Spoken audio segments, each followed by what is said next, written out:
Hello YouTube and welcome to GrunfWorks. This is episode 107 of the Interplanetary Voyage of Exploration. And in previous episode we did construct a space dock for our orbital station, and we have also inserted the refueling station on its final orbit where we would like it to have, so around 75-ish kilometer around Duna.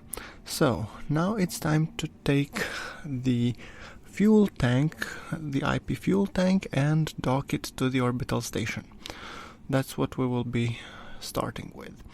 So anyway, here is our IP fuel tank ship that we have What? A tank of monoprop is leaking. And as the fortune would have it, thank you, dang it, we just love you. As the fortune would have it, this is my only monoprop tank that I'm planning to use for docking. So that puts me rather in a precarious situation where I should either attempt to use the remote tech docking without the monoprop on a ship which is designed to decouple without engine. Or I've actually come up with another solution. And I'm thinking I'm gonna perform a rendezvous, come really close with my engine, stop, and then rather on bringing the mountain to the party, I'll bring the party to the mountain. Meaning, instead of docking the fuel tank to the station, I will be docking the station to the fuel tank.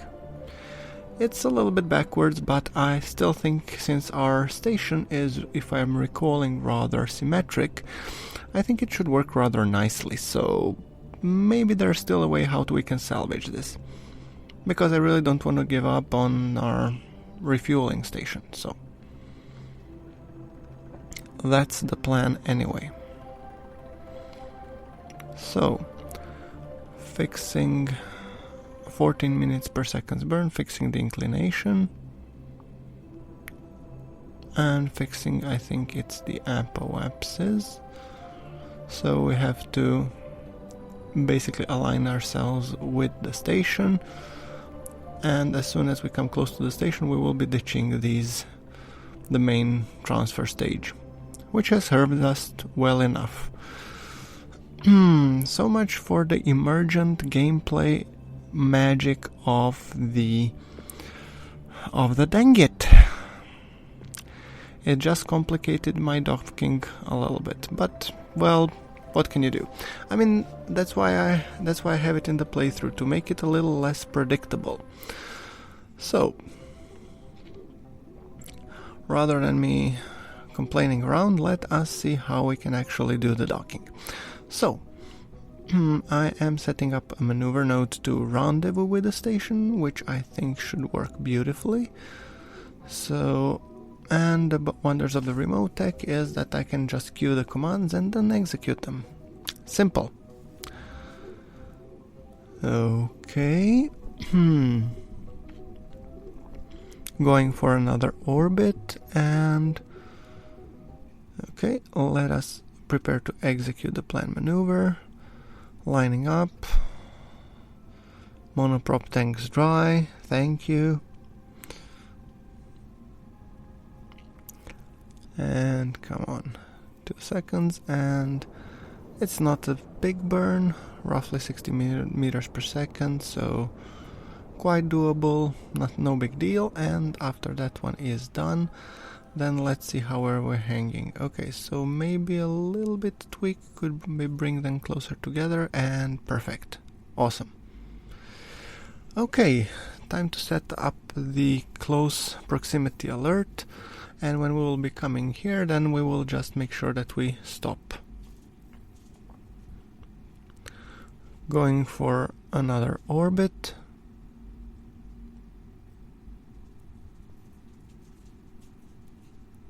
Perfect.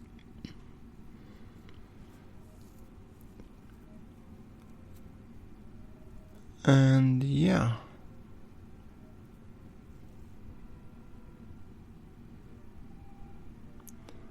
Okay, we are coming up on the station, so now we have to be really careful in terms of how do we align. We don't have the benefits of the monoprop, so we will have to, and we have one of our batteries that died. Fortunately, I have spare batteries, but I don't have spare monoprop tanks. What can you do? So, I mean, I was trying to design this fuel lifter to be as small and as efficient as possible, and by having the small tug that should be decoupling both engines, both tanks, so yeah.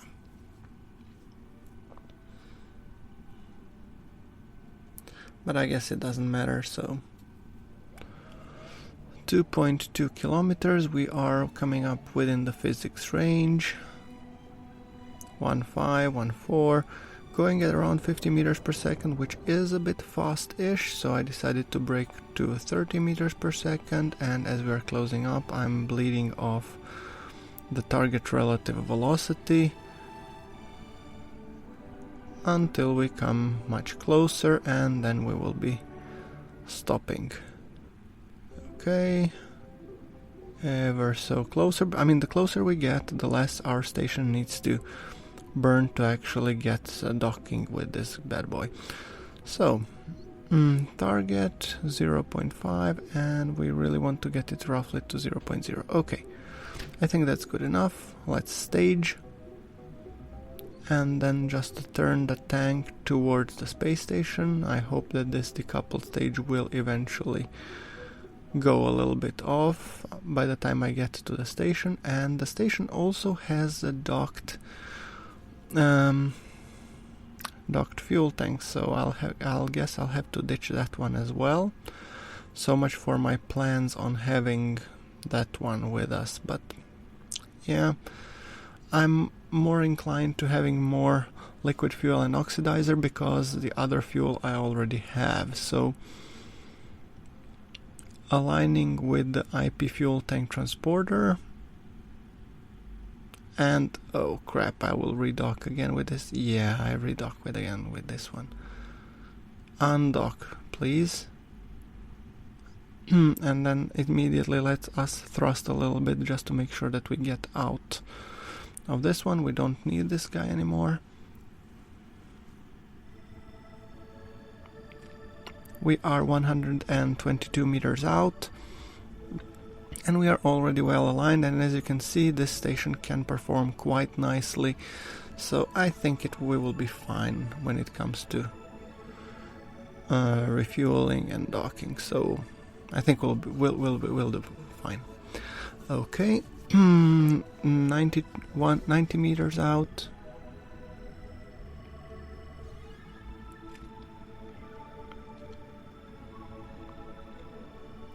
$50 meters out,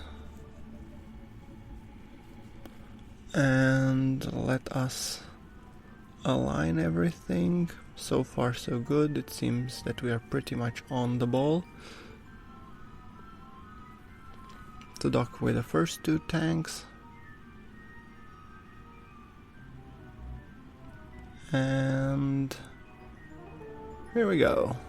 Bump, rush, rush, rush, rush, and okay, docked. Perfect. Now, I was first thinking to undock immediately, but then I remembered, hold on, I could actually transfer some monoprop from the station to the faulty tank and then use the docking guy as it was intended. So, yeah, let's do that. Control from here, decouple. So, let's set up the upper one as a target and just go and dock that one. So lining up, let's go up, and I just want to connect the second one to the upper docking port. The best place to dock it because of the symmetry would be on the other side, but I think that would be just too tedious, so this is much simpler, and I don't want to waste my monoprop because my monoprop is leaking from the tank, so I want to conserve it as much as possible. Ooh, and it seems that I'm goofing up a little bit. Oh crap. Come on, come on, come on. and I bumped it, and come on. Oh boy. Oh. Now I have even given a spin to the station. Okay, this is gonna be really fun. Come on. Up, up, up, up. Now the station is dancing on all 3 axes. Yeah, the problem was that my controls were inverted, so I didn't know what I was doing. So let's just quickly align up and go up a little bit. I'm trying to find which way is which, and my monoprop is getting dry, which puts me in the mild state of panic.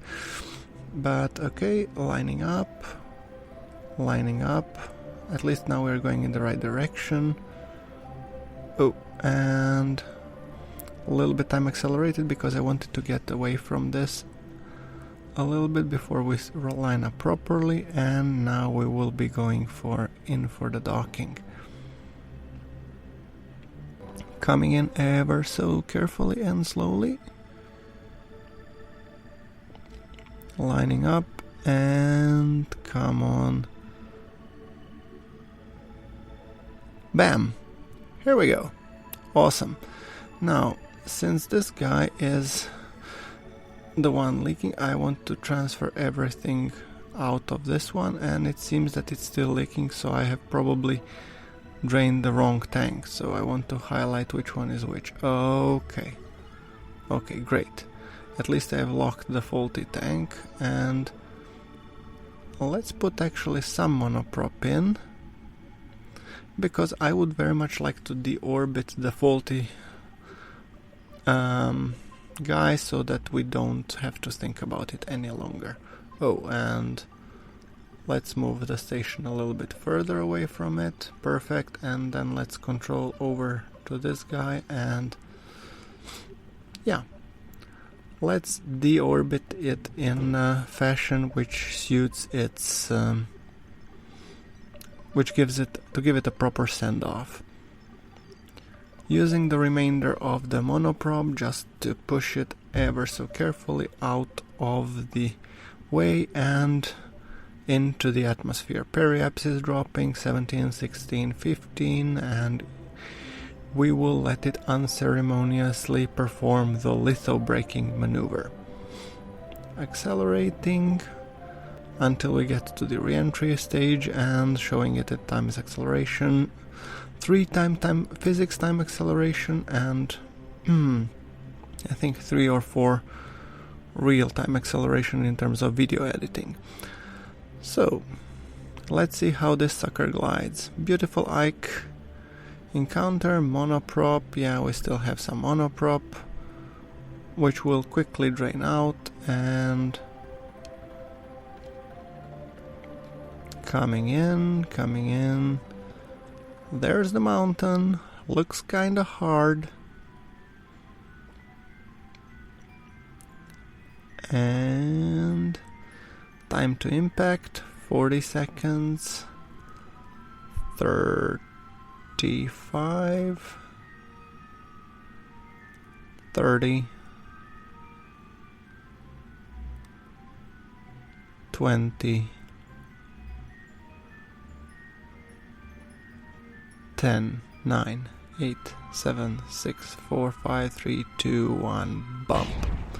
Perfect. That concludes the story of that one. Now, since I have places for 2 more, I want to build 2 more of these guys. I mean, I'm hoping that not both of them will develop a leaky monoprop tank, but once again, we want to launch them and have a fully supplied and crewed station and orbit around Duna.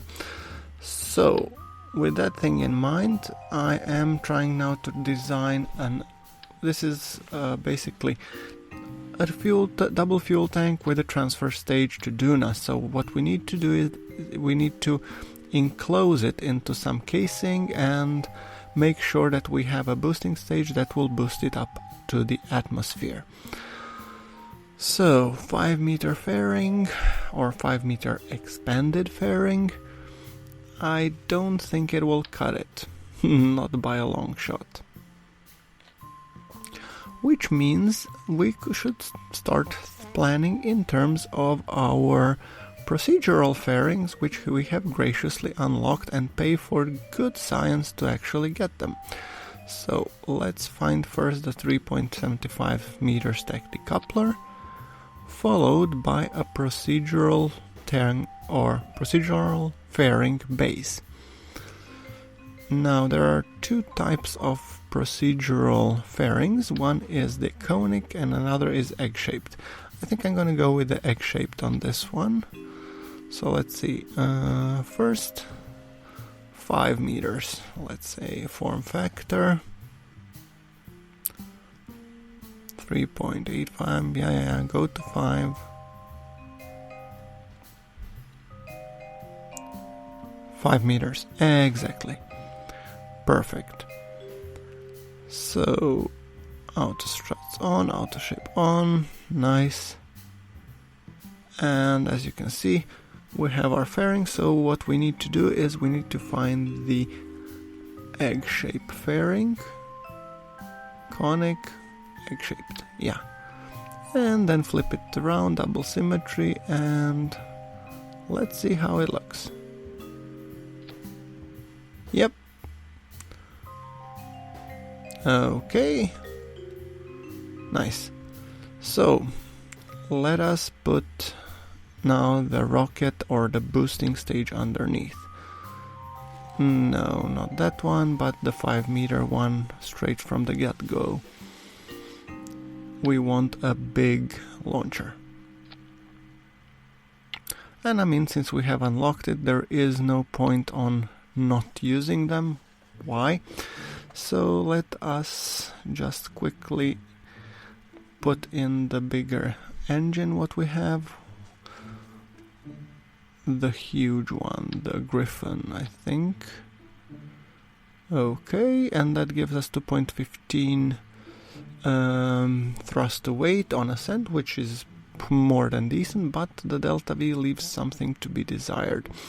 So I will actually probably need to put side boosters on the side. So let us just quickly see. Oh boy, how do we...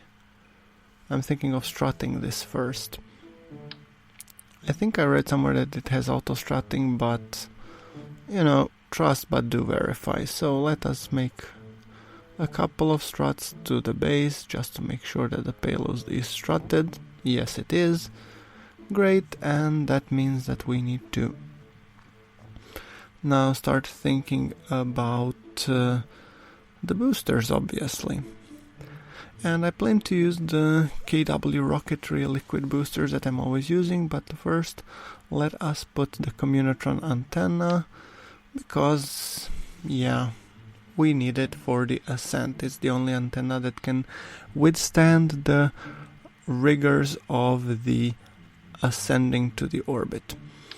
So let's put reaction wheels, and since this is a big rocket, I'm thinking on putting 2 of the 5 meter form factor ones, because it will make the rocket at least controllable.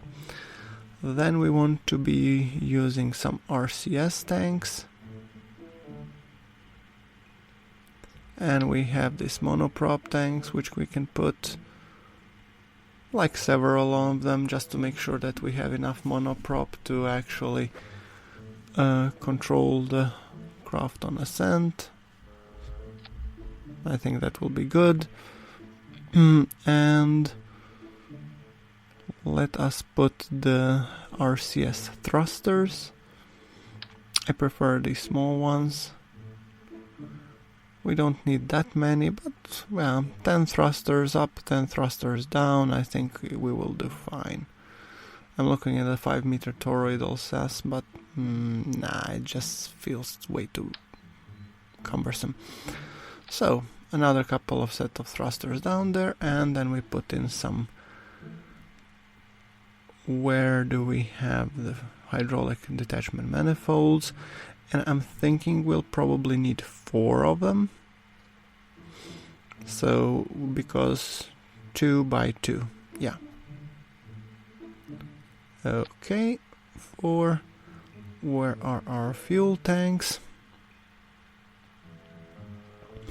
3.75, perfect.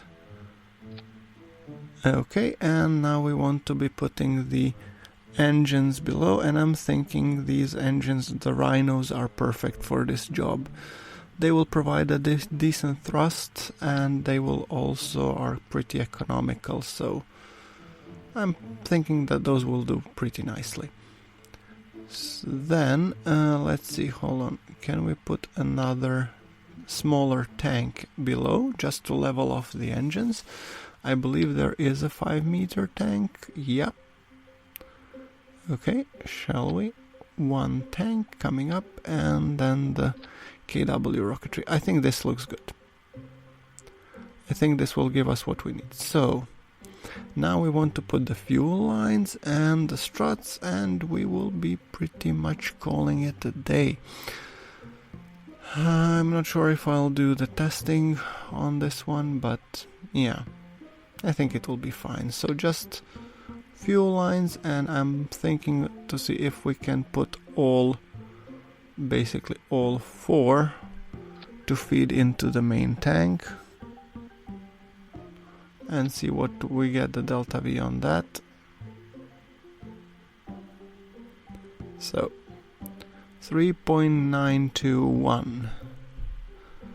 I'm actually thinking that I would rather have a little bit more of an asparagus staging, so let's put it asparagus staged.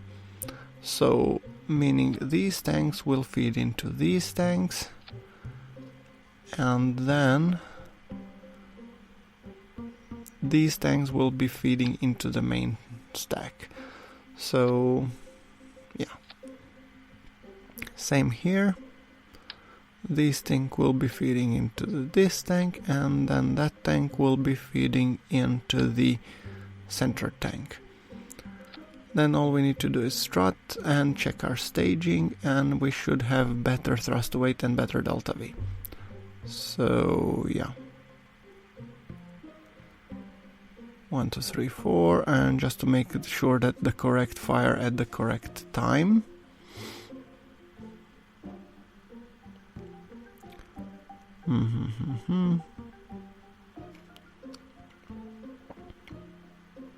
You and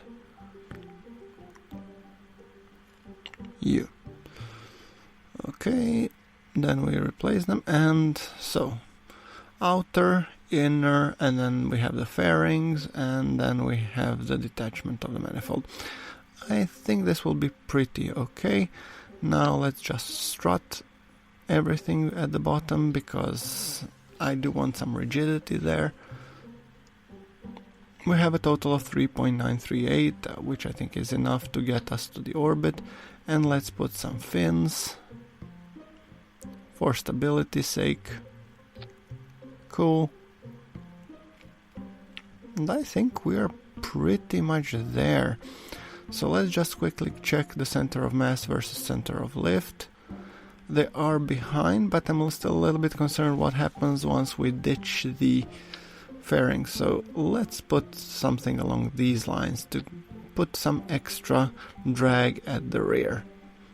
I think this should work pretty nicely. Okay, that being said, save, and I think we should roll with that one. Just checking, doing some final checks on staging.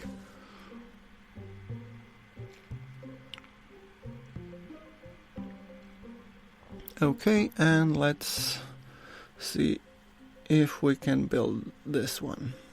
I don't want to simulate it, I'll just build it, and then I'll build another one, because we need to get 2 of those to Duna, and for some redundancy's sake as well. It's a big chubby rocket, that's for sure. Okay guys, I mean, we are coming up on the 25-ish minute mark. Let us just create those IP fuel transporters, and our asteroid threat which we marked, it's not actually a threat, it's more like an opportunity, because the asteroid won't be hitting the Kerbin, but it will be passing close. So this is a golden opportunity for us to capture it and study it. Yeah, so then we have another fuel tank transporter which is being constructed, and we will be launching them when our Duna windows come up to make sure that we get them there as efficiently as possible. And while designing those, scientists did come up with new and innovative ways, which led us for a little bit more science, with a total of 1,133. So, with that in mind, I have figured I would really like to uncover something new.